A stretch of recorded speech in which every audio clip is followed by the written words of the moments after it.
अस्सलाम वालेकुम गाइस, क्या हाल है आपके। आई होप आप सब ठीक होंगे। और today we are going to discuss salient features of US constitution. History of USA के अंदर आज हम ये सैलिएंट फीचर्स देखने लगे हैं यूएस कॉन्स्टिट्यूशन के। और ये पीछे कॉन्टीन्यूटी है प्रीवियस लेक्चर की जो हमने पढ़ा था, जिसके अंदर न्यू जर्सी प्लान और वर्जीनिया प्लान डिस्कस किया था। और फिर हमने देखा था कि उन दोनों प्लान्स के अंदर जो डिफरेंसेस थे उनको रिजॉल्व किया गया कनेक्टिकट कंप्रोमाइज़ के अंदर। और कनेक्टिकट कंप्रोमाइज़ जब हो गया तो उसके बाद अब नया जो कॉन्स्टिट्यूशन बनना था उस कंप्रोमाइज़ के रिज़ल्ट में, तो आज हम उस कॉन्स्टिट्यूशन के सैलिएंट फीचर्स देखने लगे हैं। तो salient features of US constitution के अंदर जो फर्स्ट वन है that is it is the first written constitution in the world. कि वो ये कहते हैं कि यूएस का जो कॉन्स्टिट्यूशन था जो 1788 के अंदर लिखा गया, ये constitution first ever written constitution था। अब ये थोड़ा सा मैं हट के आपको एक थोड़ी सी वो बात करने लगा हूँ कि आप देखें कि जब मक्का से मदीना हमारे नबी ने हिजरत की तो वहाँ पे जो चार्टर ऑफ मदीना लिखा था वो भी तो एक रिटन कॉन्स्टिट्यूशन ही था हिस्ट्री ऑफ द वर्ल्ड के अंदर। तो that was the first written constitution. But ये इसके अंदर आपने लिखना नहीं है, मैंने वैसे ही आपको इसका थोड़ा सा वो दे दिया है कि इस्लामियात के अंदर भी आपको थोड़ा सा पता होना चाहिए। तो अब ये जो अमेरिका है, ये यूएस है, ये कहते हैं कि हमारा जो कॉन्स्टिट्यूशन था ये first ever written constitution of the world था। तो इससे पहले मतलब बहुत सारी एम्पायर्स भी एग्जिस्ट करती थी, जैसे ब्रिटेन था, फ्रांस था और बाकी थे, तो स्पेन था। तो ये पहले से एग्जिस्ट करती थी, लेकिन इन्होंने कोई रिटर्न कॉन्स्टिट्यूशन नहीं बनाया। ऐसा कोई इनके पास कॉन्स्टिट्यूशन था ही नहीं, इन्होंने कोई आइन नहीं बनाया। तो अमेरिका जब बना तो ये एक ऐसी स्टेट थी जिसने सबसे पहले एक आइन बनाया और रिटर्न फॉर्म में उसको बनाया, लिखा रखा हुआ था। Number two, this is brief constitution. कि ये एक ऐसा कॉन्स्टिट्यूशन था जो कि बहुत ही ब्रीफ कॉन्स्टिट्यूशन है। किस तरह ब्रीफ हो जाता है ये। ओनली 7 आर्टिकल्स हैं इसके। अब आप देखें कि पाकिस्तान का जो कॉन्स्टिट्यूशन है इट कंटेन्स 280 आर्टिकल्स। पाकिस्तान के कॉन्स्टिट्यूशन में 280 आर्टिकल्स हैं, जबकि ये इतना ब्रीफ कॉन्स्टिट्यूशन है कि ये सिर्फ इसके 7 आर्टिकल्स हैं। तो इस तरीके से ये बहुत ज़्यादा ब्रीफ भी हो जाता है। Number 3, division of power. ये बहुत इंपॉर्टेंट है, इसके अंदर आपने बहुत डिटेल लिख के देनी है उसको, कि डिवीजन ऑफ पावर का जो सबसे पहले कॉन्सेप्ट दिया मोंटेस्क्यू ने, वो यहाँ पर फॉलो किया गया। और इसके अंदर क्या था कि लेजिस्लेचर को उसकी अपनी डोमेन बता दी गई कि आप इस तरीके से लोअर और अपर हाउस के अंदर आप लॉ मेकिंग करेंगे, जिसको एग्जेक्टिव फॉलो करते हुए एडमिनिस्ट्रेटिव जो ड्यूटीज़ हैं वो भी फुलफ़िल करेगी, और फिर जुडिशरी उन लॉज को इंटरप्रेट करेगी जो लेजिस्लेचर बनाएगा। तो हर एक की अपनी अपनी डोमेन है। ये एडमिनिस्ट्रेशन कर रहे हैं, ये जो है वो लेजिस्लेशन कर रहे हैं, और ये जुडिशरी जो इंटरप्रिटेशन ऑफ लॉ कर रही है, अदालतों के अंदर इंसाफ फराहम कर रही है। तो इस तरीके से एक पूरी स्टेट को जो है वो उसको रन करने के लिए एक बाकायदा आर्टिकल्स ऑफ कॉन्फेडरेशन को ख़त्म करके ये एक पूरा कॉन्स्टिट्यूशन बना दिया गया।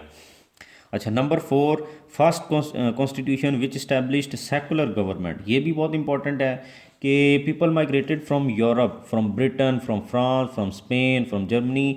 तो नंबर ऑफ़ जो एम्पायर्स थी वहाँ से लोगों ने जो है वो माइग्रेट किया, वो कहाँ पर पहुँचे, अमेरिकस में। अब वहाँ पर आपको पता है कि there were number of reasons which force people to migrate from Europe. तो अब वो क्या थी, उनमें से एक क्या था कि कैथोलिक और प्रोलिटेरिएट जो थे उनके दरमियान रिलीजियस कॉन्फ्लिक्ट था, जिसकी वजह से civil war like situation develop हो चुकी थी यूरोप के अंदर, स्पेशली ब्रिटेन में। तो वहाँ से लोग इस वजह से भी, क्योंकि मजहबी आज़ादी नहीं थी, रिलीजियस कॉन्फ्लिक्ट्स इमर्ज हो चुके थे, तो लोग वहाँ से गए किधर, अमेरिकस में। और इसी तरीके से और भी जो वहाँ पर जो मजहबी लोग थे वो वहाँ से मे फ्लावर जो उनका जहाज़ था उसके अंदर वहाँ पर गए अमेरिकस में। तो अब ये एक ऐसा कॉन्स्टिट्यूशन इन्होंने बनाया जिसके अंदर religious constitution religious freedom provide की लोगों को, कि जो जहाँ से भी आया है, जो प्रॉब्लम्स उसने फेस की और अपने घरों को और अपने मुल्क को छोड़ा, तो यहाँ पर जब आया तो उसको दोबारा ये प्रॉब्लम्स फेस ना करनी पड़े। तो उन्होंने एक ऐसा कॉन्स्टिट्यूशन जो है वो लिखा, फार्मुलेट किया, कि उसके रिज़ल्ट में एक सेकुलर गवर्नमेंट जो है वो इस्टेब्लिश हुई, एक सेकुलर स्टेट इस्टेब्लिश हुई। मतलब जो मजहबी प्लेसेस थी, रिलीजियस प्लेसेस थी, उनको सिक्योरिटी प्रोवाइड की, रिलीजियस फ्रीडम दी, और तमाम जो राइट्स हर किसी के बनते थे उनको प्रोवाइड किए। फिर नंबर 5 पे सुप्रीमेसी ऑफ कॉन्स्टिट्यूशन जो है ये सबसे पहले है। उसमें यह भी लिखा गया कि कॉन्स्टिट्यूशन के अंदर जो रूल्स एंड रेगुलेशन, जो लॉज डिफ़ाइन कर दिए गए, इनको सबसे पहले आपने उनको फॉलो करना है।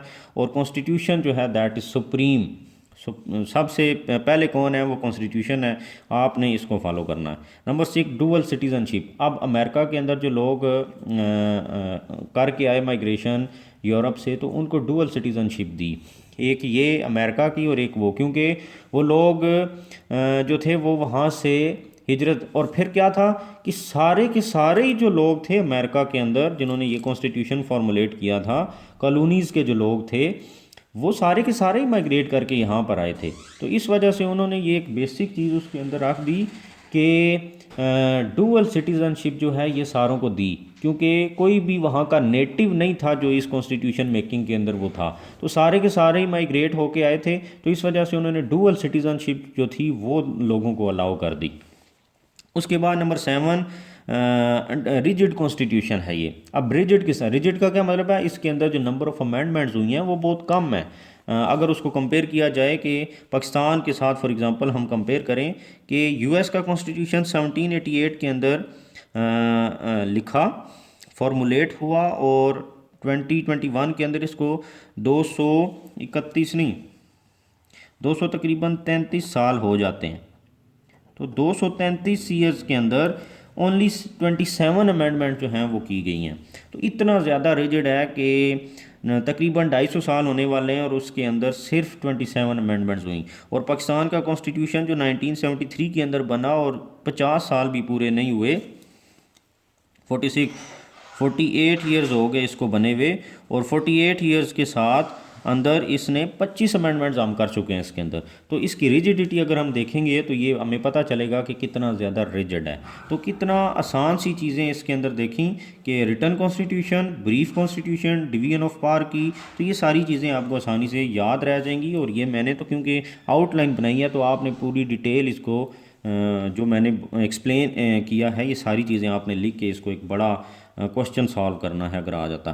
फिर उसके बाद साथ ही प्रोसेस ऑफ अमेंडमेंट की हमने बात की। तो अमेंडमेंट का प्रोसेस क्या होता है, ये मैंने वैसे ही अमेंडमेंट का प्रोसेस लिख दिया, ये आर्टिकल्स के अंदर नहीं है। तो ये आपको पता होना चाहिए कि वहाँ पर लोअर हाउस और अपर हाउस है लेजिस्लेचर के। तो लोअर हाउस के अंदर जो है वो 2/3 मेजोरिटी चाहिए होती है किसी भी लॉ को पास कराने के लिए। फिर हम अपर हाउस में वो लोग भेजते हैं और सिंपल मेजोरिटी के साथ उसको जब अप्रूव कर लिया जाता है तो फिर एग्जेक्टिव के पास, मतलब प्रेसिडेंट के पास जाता है। प्रेसिडेंट उसको वीटो भी कर सकता है, वीटो पावर है प्रेसिडेंट के पास क्योंकि वो डायरेक्ट इलेक्शन से आता है।